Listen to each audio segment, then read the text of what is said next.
Good morning. 9টা বাজে, আমি উঠেছি 8টায়। আমার কোম্পানির বাস আমাকে পিক আপ করবে 9:30টায়।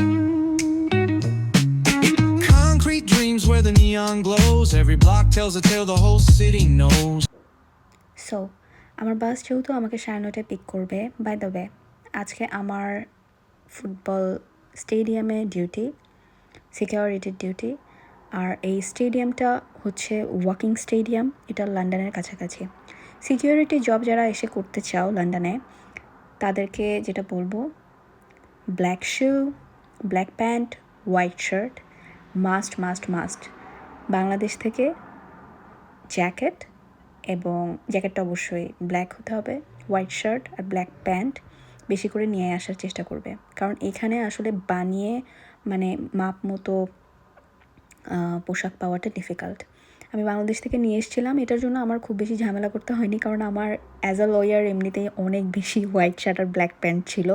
অ্যান্ড ফর্চুনেটলি এখানে এসেও আমি সিকিউরিটিতে ঢুকেছি, সিকিউরিটির dress code white shirt, black pant and black coat. বাইরে একটু ঠান্ডা থাকতে পারে, এর জন্য আমি ওয়ার্ম কোট যেটাকে বলে সেটাই নিয়েছি, সাথে বুট পরেছি। আর আমার বাস আমাকে পিক করবে আমার ইউনিভার্সিটি এরিয়া থেকে, যেটা খুবই আমার জন্য ভালো।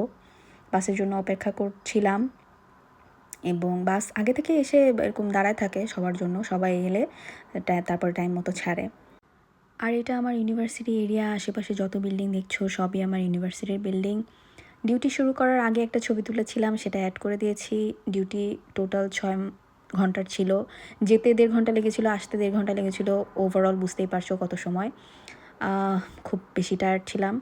বাস আমাকে একদম আমার বাসার কাছেই ড্রপ করে দিয়েছিল। আমার বাসার কাছাকাছি গুলির মাথায় একটা দোকান আছে, ওখান থেকে একটা কফি নিলাম, কারণ আমি প্ল্যান করেছি, আমার অনেক বেশি ঘাড় ব্যথা করছিল। সো আই থট যে আমি কফিটা খেতে খেতে বাসায় যাব, এবং বাসায় যেই খাবারটা রেডি করা আছে, খাবার রান্না করে রেখে আসছিলাম আমি, ওই খাবারটাই জাস্ট খাবো, খেয়ে আমি ঘুমিয়ে পড়বো।